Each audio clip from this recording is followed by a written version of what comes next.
Akhirnya, tim Motovlog Indonesia bisa ngeliat secara langsung new Honda EDV 160 yang sekarang hadir dalam 3 pilihan model, yaitu ada CBS, ada ABS, dan yang terbaru ada varian Roadsync. Kira-kira seperti apa perbedaannya dan bagaimana impresi berkendaranya? Langsung aja kita tes di area test drive yang ada disediakan di belakang.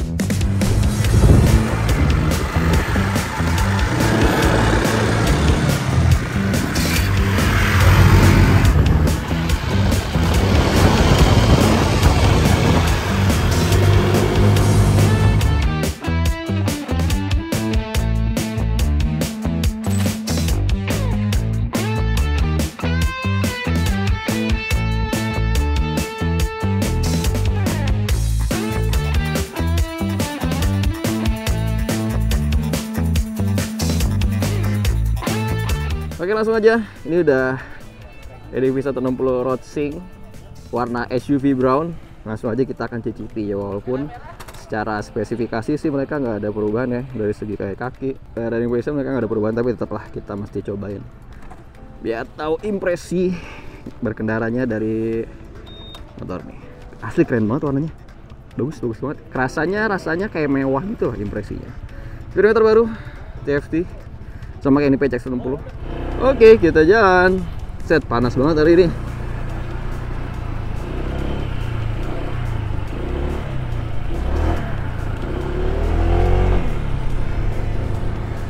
Seperti biasa dan seperti varian-varian sebelumnya, EDV itu handlingnya enak banget sih. Ground clearance saya juga tinggi, jadi belok-belok ini tuh nggak gampang mentok gitu. Dan walaupun dia bannya pakai dual purpose gitu ya, tapi buat belok-belok di jalan aspal gini masih enak banget, masih ngerasa ngegrip lah gitu. Masih enak banget, masih kerasa ngegrip banget bannya. Sampai kita gesrok-gesrok masih oke banget. Karena dia emang masih dibuat di ininya, buat di on-roadnya. Jadi mungkin on-roadnya 70%, terus off-roadnya 20% lah gitu. Asli enak banget guys. Enak banget handlingnya. Oh, ini dia ada obstacle yang kita suka, yaitu jembatan. Kita coba. Dan suspensinya enak banget sih, seperti biasa EDV itu suspensi yang travelnya cukup panjang. Oh, ini dia ada obstacle. Oke banget, cukup enak motornya. Dan respon tenaganya masih sama kayak varian atau versi sebelumnya yang pasti. Ya, bawahnya agak ngeden dulu sedikit, tapi habis itu bisa langsung ngacir seperti biasa. Ya overall sebenarnya impresinya nggak banyak berubah sih kalau dibandingin sama yang sebelumnya.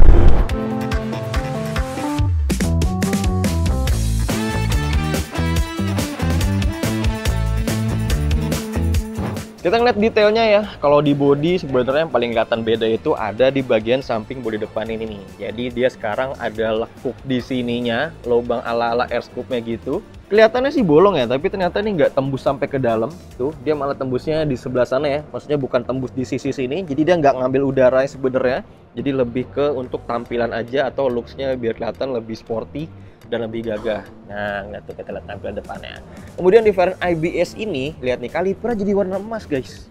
Kaliper depan belakangnya jadi warna emas atau gold, dan bottom shocknya jadi warna hitam di semua variannya. Varian ABS ini juga dia rimsnya tetap warna hitam, udah bukan burn titanium, karena burn titanium sekarang cuma ada di varian yang Roadsync aja. Lanjut ke sisi tengah, nggak ada perbedaan untuk yang varian ABS, masih pakai layar digital seperti ini. Belum yang TFT, dan untuk ngatur speedometernya masih ada tombol yang di tengah sini nih untuk ngatur-ngatur informasinya. Di stangnya juga nggak ada perubahan. Stangnya juga warnanya warna hitam, taperednya bukan burn titanium. Di sisi tengah nggak ada perbedaan, looksnya masih sama, mirip-mirip aja. Tapi di dalam sini, nah kalau kita ngelihat power outletnya, dia udah pakai model USB Type C kayak gini. Jadi untuk charger atau kabel buat USB Type C nggak perlu lagi pakai extender kayak gitu ya, dan dayanya bisa sampai 3 ampere, lumayan banget. Kemudian stangnya masih sama, belum ada pass beam, cuma ada lampu jauh deket, klakson sein, ada ISS, ada hazard, dan juga starter. Dan kunci kontaknya tentu aja udah keyless kayak gini. Kemudian untuk di bagasinya nggak ada perubahan juga, kapasitasnya masih cukup besar, kurang lebih 30 liter, bisa banget buat bawa helm di sini dan barang-barang perlengkapan lainnya. Lanjut ke sisi belakang. Nah, yang agak kelihatan nyentrik adalah ini nih. Emblemnya buat yang di varian ABS ini dia sekarang pakai warnanya merah kayak gini nih. Jadi lumayan menyala ya atau nyentrik, apalagi ketemunya dengan warna sand khaki kayak gini atau warna pasir kayak gini, jadi kelihatan nyala banget si emblemnya. Terus di sisi belakang mesin 160 cc, nggak banyak perubahan. Karakternya masih sama seperti varian ADV yang sebelumnya. Suspensinya tetap subtank dari Showa, cuma belum ada setelan preloadnya di sini. Cover knalpotnya masih sama, nggak berubah, lumayan gambot dan bentuknya tegas gitu ya. Terus ke sisi bawahnya disc brake juga masih sama, dan lagi-lagi nih kalipernya pakai warna emas kayak gini ya, mungkin untuk nunjulin kesan sportinya, dan dia mengapit cakram wavy atau bergelombang baik depan maupun belakang. Kemudian sisi kanannya ada cover radiator, footstep pembonceng. Oh, kayak gini. Dan gak lupa, jadi dia joknya, stitchnya atau jahitannya pakai warna merah kayak gini, menyesuaikan dengan emblem yang mereka gunakan. Jadi yang hitam juga sama, jahitannya merah. Nah, kalau ini yang CBS nih, yang CBS dia emblemnya tetap silver, kalipernya silver, kaliper hitam, bottom shocknya hitam, benang jahitnya hitam-hitam seperti ini. Lebih simple warnanya lah. Habis ini mungkin kita ngeliat sedikit detail buat yang varian roachingnya, karena dia pakai warna baru di sana. Nah, untuk yang roaching ini pakai warna baru yaitu SUV brown, bagus banget kalau pas lagi kena cahaya gini. Jadi dia kayak coklat-coklat tapi kayak ada efek goldnya ketika kena sinar kayak gini. Dan dia pakai velg warnanya burn titanium baik yang depan maupun yang belakang. Selebihnya secara tampilan sama, hanya saja buat di speedometer dia udah pakai TFT display kayak gini. Sama banget kayak PCX-160 yang pernah kita tes di video sebelumnya. Kalau kalian belum nonton mungkin bisa klik link di sini dulu. Dan sakarnya tentu aja juga jadi berubah. Jadi ada pengaturan untuk speedometer di sini. Untuk ngatur speedometer kayak gini, informasinya semua bisa di sini, dan tentu aja ada pass beam di sini dan lampu jauhnya gini. Keren ya?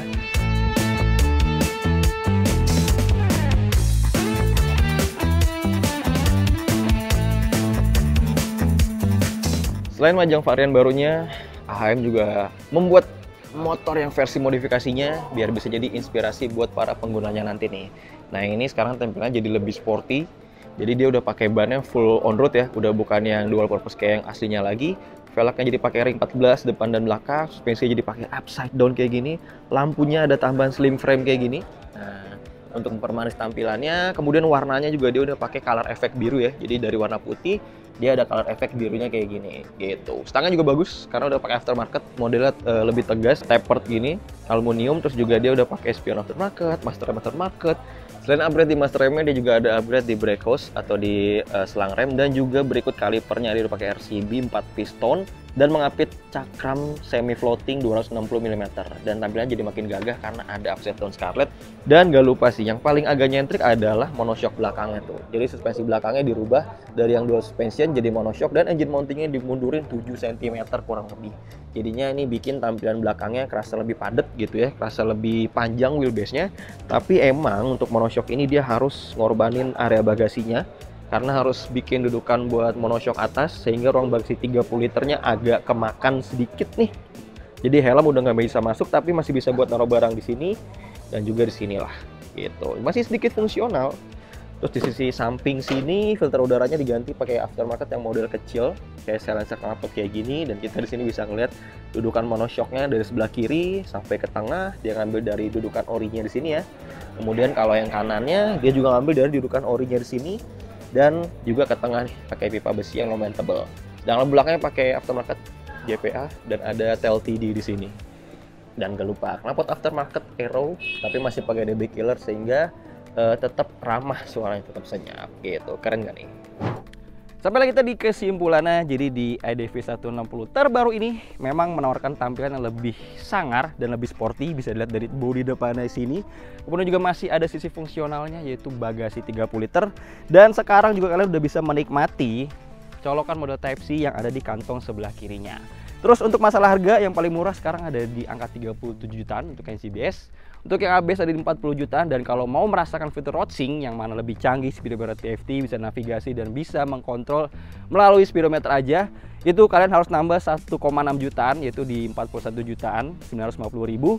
Dan bisa dapat warna yang eksklusif banget karena cuma ada di varian roachingnya yaitu SUV brown. Warnanya ini beneran bagus dan beneran seger, beneran baru, karena kayaknya belum pernah ada di Honda di Indonesia ya, sepeda motornya yang pakai warna ini.